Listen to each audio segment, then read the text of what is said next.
Roy Suryo mengungkap alasan tim kuasa hukumnya menghadirkan artis Krishna Mukti sebagai saksi dalam sidang pra-peradilan terkait penetapan dirinya sebagai tersangka dalam kasus dugaan penyemaran nama baik yang berkaitan dengan polemik ijazah Presiden ke-7 Republik Indonesia Joko Widodo.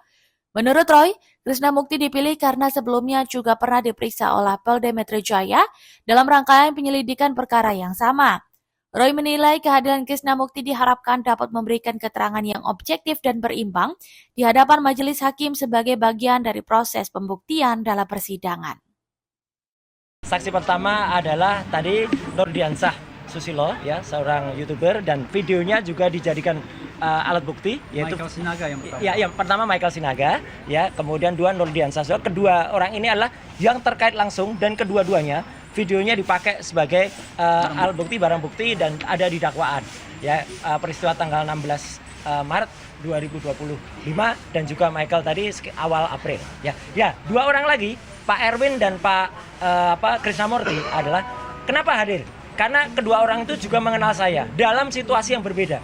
Jadi kita tuh kaya, pengkayaan kualitas saksi kita.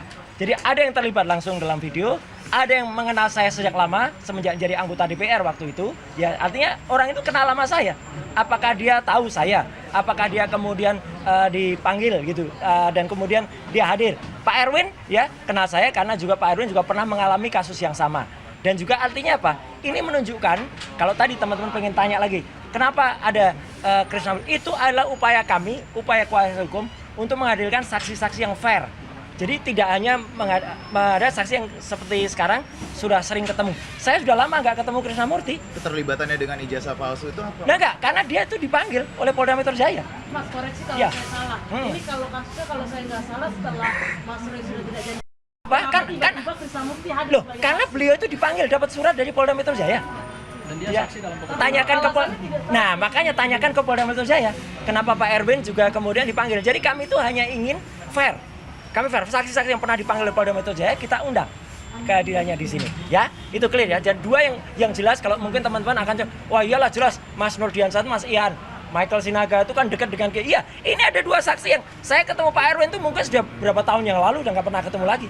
Dengan Pak Krishnamurti, ya udah lama juga nggak ketemu. Tiba-tiba dia itu jadi saksi. Dan ketika beliau bersaksi di Polda Metro Jaya pun saya nggak tahu.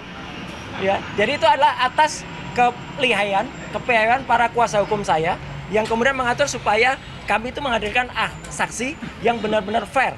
Ya, tidak kemudian ada terkait atau kemudian diajarin dan lain sebagainya, nggak ada. Maka teman-teman bisa lihat, kadang-kadang tadi Mas Krishna agak-agak lupa gitu, nggak apa-apa, ya itu fakta.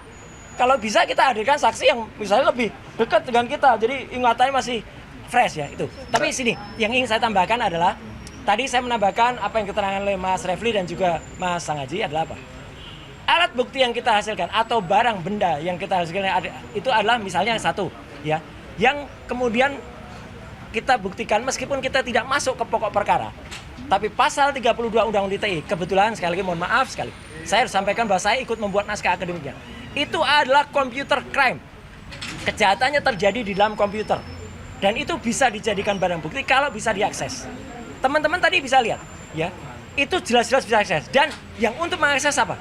Komputer milik Pengadilan Negeri Jakarta Selatan. Hakim cerdas banget.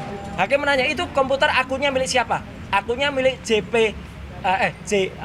PNJS, Pak. PNJS adalah Pengadilan Negeri Jakarta Selatan. Jadi bukan akun saya, bukan akun handphone teman-teman kuasa hukum.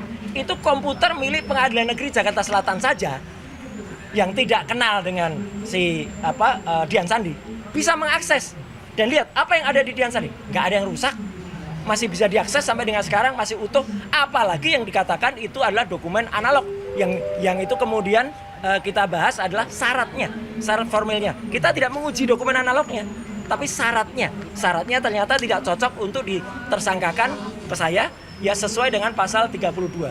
Jadi apa? Mungkin itu sesuai dengan pasal yang untuk pencemaran dan fitnah, tapi tidak cocok untuk Undang-Undang ITE, karena Undang-Undang ITE itu butuh namanya alat bukti yang khusus, yang spesifik, itu butuh komputer.